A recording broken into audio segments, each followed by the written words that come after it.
Zworykin also, on his own, worked on some fascinating inventions, or he was actually interested in some very interesting scientific concepts. Yes. One of them was acupuncture. Can you tell us about that?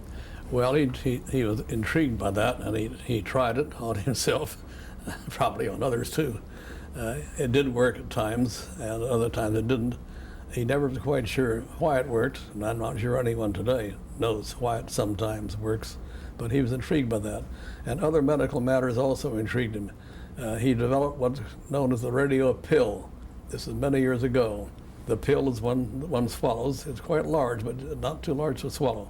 It consists of a small radio transmitter inside, and this is one of the first uses of transistors. A very small battery, like one has in a wristwatch, or even smaller. And there are two models of the pill. One transmitted as it went through your intestinal tract, which might take it a day to get through and come out. It transmitted the acidity in the intestinal tract. And by a small receiver outside of the body, because the signals transmitted by this radio pill were very weak signals, but a receiver placed right nearby could pick them up. It would tell what the acidity of the body is at each part of the intestine, something doctors didn't otherwise know. That was useful. The second model of the pill measured the peristaltic pressure of the muscles in the intestines and let the doctor know again outside and instantly, because the x-ray showed the location of the pill, what was the pressure at that point. This is the brand new tool for doctors. Incidentally, after the pill passed through, it was much too expensive to throw away. Certainly hundreds of dollars. It was cleaned off and used again with a fresh battery. Anyway, that pill did get used in Germany some.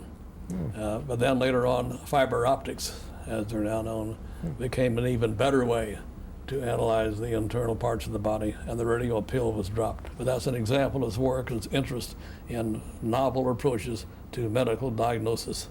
Did he also have an interest in computers and diagnosis at some point later on? Or am I mistaken? Yes, he did. He thought doctors sometime would be able to feed into computers all the different data from various measurements in the human body and have the computer tell what the trouble with the body might be.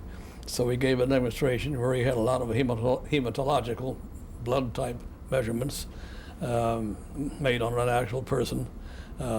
He fed this all into the computer, which had been programmed to analyze such data, and the computer cranked out, there's 80% that this man has this or that, or 20% this or that, and here's the computer giving a diagnosis without any human intervention at all.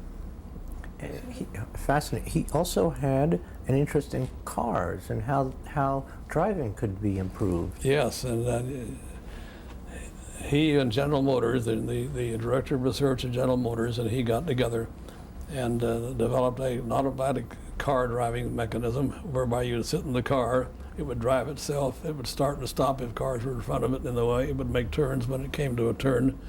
And it's very frightening to be in that car if the steering wheel is removed. One trick was to take off the steering wheel. And here you'd sit in this car and to start moving and driving along at a nice speed and come to a turn and to make the turn. Luckily, if a car ahead of it stopped, it would also stop. I've done this in the car, no steering wheel. But it was showing automatic control of automobile, hoping to reduce traffic problems in the future.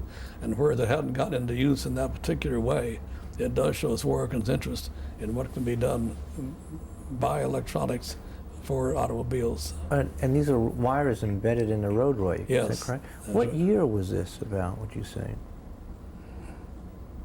What decade? I don't know. In the 30s. It was a dial type. You would dial what you wanted on a little handheld device, something like a telephone dial, but it would actuate a device in the receiver to actually change the dial, so to speak, for the frequency you want. And again, any idea when he first developed this? Well, he had it in his house when I was living in his house back in 1935. He had it then.